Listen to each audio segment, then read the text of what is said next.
భద్రాద్రి కొత్తగూడెం జిల్లా దమ్మపేట మండలం పరిధిలోని మల్లారంలో కాలనీవాసులు ఆందోళనకు దిగారు. సిపిఐ పార్టీ ఆధ్వర్యంలో నిర్వహించిన ఈ కార్యక్రమంలో పెద్ద ఎత్తున ప్రజలు పాల్గొన్నారు. తమ కాలనీలో అనేక ఇబ్బందులు ఉన్నాయని అన్నారు. గత 6 ఏళ్లుగా త్రాగునీటి సమస్య ఉందని, అధికారులకు ఎన్నిసార్లు చెప్పినా పట్టించుకోవడం లేదని ఆవేదన వ్యక్తం చేశారు.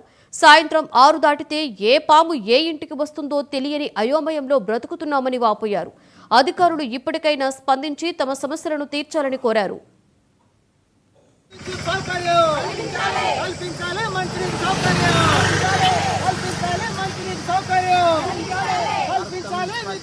దమ్మపేట మండల సమితి ఆధ్వర్యంలో గత 6 ఏళ్లుగా నిరుపేదలైనటువంటి సుమారు 120 కుటుంబాలు మల్లారం గ్రామ శివారులో ప్రభుత్వ భూమిలో గుడిసెలేసుకుని నివాసం ఉంటున్నారు.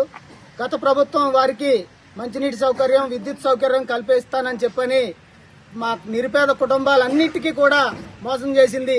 రాజకీయ పరిణామాల రీత్యా ఇప్పుడు ప్రజాప్రభుత్వం, కాంగ్రెస్ ప్రభుత్వం రావడంతో మా సమస్యలు ప్రభుత్వం దృష్టికి తీసుకెళ్లి నిరుపేదలందరికీ న్యాయం జరిగేలా చేయాలని ప్రభుత్వాన్ని మేము డిమాండ్ చేస్తున్నాం. అలాగే ఇక్కడ ఉన్నటువంటి ప్రతి ఒక్కళ్ళు కూడా నిరుపేదలు, ఉండటానికి ఇల్లు గాని, కనీసం తాగడానికి నీరు కూడా లేని పరిస్థితి. పాముల్లో, తేలుల్లో కూడా నివసిస్తున్నారు. చంటి బిడ్డలు వేసుకొని మరి ఎండనక వాననక అక్కడ నివసిస్తున్నారు. ప్రభుత్వ అధికారులు గాని, ప్రభుత్వం గాని మాకు వెంటనే స్పందించి వీరికి న్యాయం చేయాలని, అందరికీ విద్యుత్ సౌకర్యం, మంచినీటి సౌకర్యం, కనీస సౌకర్యాలు విద్యుత్ సౌకర్యం, మంచినీటి సౌకర్యం కల్పించాలని ప్రభుత్వాన్ని డిమాండ్ చేస్తున్నాం. భారత కమ్యూనిస్టు పార్టీ దమ్మపేట మండల సమితి ఆధ్వర్యంలో గత 6 ఏళ్లుగా నిరుపేద